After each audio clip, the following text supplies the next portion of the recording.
Centpoint ჯგუფის საქმესთან დაკავშირებით სპეციალური ბრიფინგი გაიმართა მთავარ პროკურატურაში. უწყება Centpoint საჯარაში მენაშენეთა კუთვნილი 20 მილიონ ლარზე მეტის გაფლანგვა მითვისებას ედავება.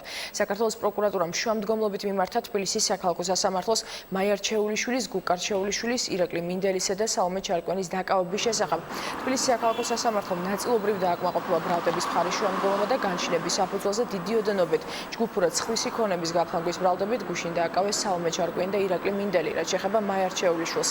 სასამართლო მისი დაკავების შუამდგომლობა არ დააკმაყოფილა, რის გამოც მის მიმართ დაკავების გარეშე დაიწყო სისხლის სამართლებრივი დევნა. ასევე პროკურატურის ინფორმაციით კანონმდებლობით გათვალისწინებული პროცედურების დაცვით გუკა რჩეულიშვილის მიმართ გამოცხადდება ძებნა.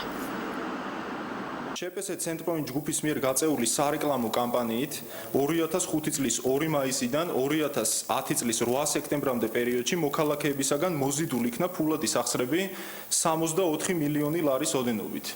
მიუხედავად იმისა, რომ აღნიშნული თანხები უნდა მიმართულიყო მშენებლობისთვის, 2004 წლის 23 ივლისიდან 2006 წლის 28 ნოემბრამდე პერიოდში სალომე ჩარკვიანმა სალაროდან მენაშენეთა მიერ შეტანილი თანხა 3 მილიონი ლარის ოდენობით არამიზნობრივად გაფლანგა და თანხა არ მოხმარდა კონკრეტული ობიექტის მშენებლობას.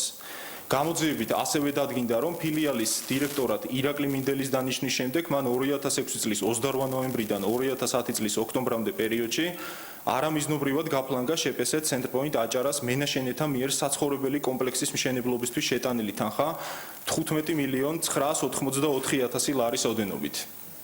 მთლიანობაში მაია რჩეულიშვილმა ირაკლი მინდელთან და სალომე ჩარკვიანთან ერთად გაფლანგა მენაშენეთა კუთვნილი ფულადი თანხა 19 მილიონ 740,000 ლარის ოდენობით.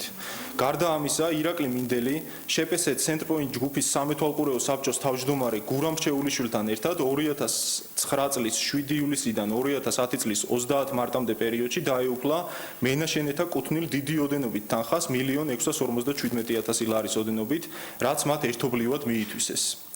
ზემოაღნიშნულიდან გამომდინარე, შეპესე Centpoint აჭარამ არ უზრუნველყო ობიექტების შენებლობა პუშკინის და ბაგრატიონის ქუჩაზე.